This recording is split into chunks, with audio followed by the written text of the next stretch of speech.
जी पर प्रश्न चिन्ह उठाया, तब भगवान स्वधाम जाने लगे अपनी लीला पूरी करके।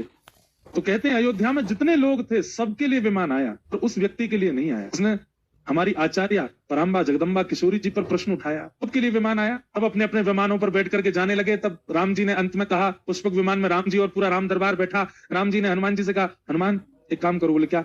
जाओ देख करके बताओ कोई रह तो नहीं गया अयोध्या में? सबका विमान आ गया, सब बैठ गए ना। हनुमान जी महाराज व्यवस्था देखने गए, कोई रह तो नहीं गया, सब बैठ गए साकेत जाने के लिए। तभी हनुमान जी ने देखा कि सरजू जी के तट पर धोबी रो रहा है। हनुमान जी, तुम क्यों रो रहे हो और तुम विमान में क्यों नहीं बैठे?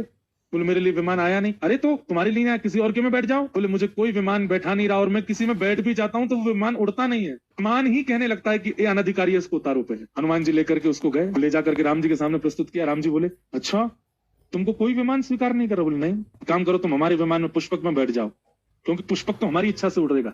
बैठो। राम जी ने उसको बैठा लिया। ये जल का स्वभाव, जिसको कोई स्वीकार ना करे उसको स्वीकार करना, ये जल का स्वभाव।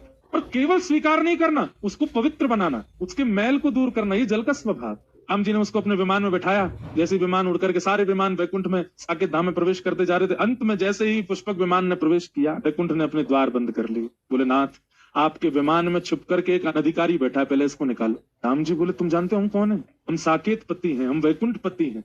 हमारी इच्छा से साकेत का निर्माण हुआ है, हमारी इच्छा से सारा भूमंडल चलता है, हमारी इच्छा है कि हम उसको लेके जाएंगे, तुम कैसे द्वार बंद कर सकते हो? बोले महाराज क्षमा करें, पर साकेत के जो नियम हैं उन नियमों में आचार्य अवहेलना करने वाले को ये कभी नहीं प्राप्त हो सकता साकेत। तो इसमें अगर स्वामी भी चाहेंगे तो भी साकेत उसको स्वीकार नहीं करेगा जो आचार्य अवहेलना करके आया है।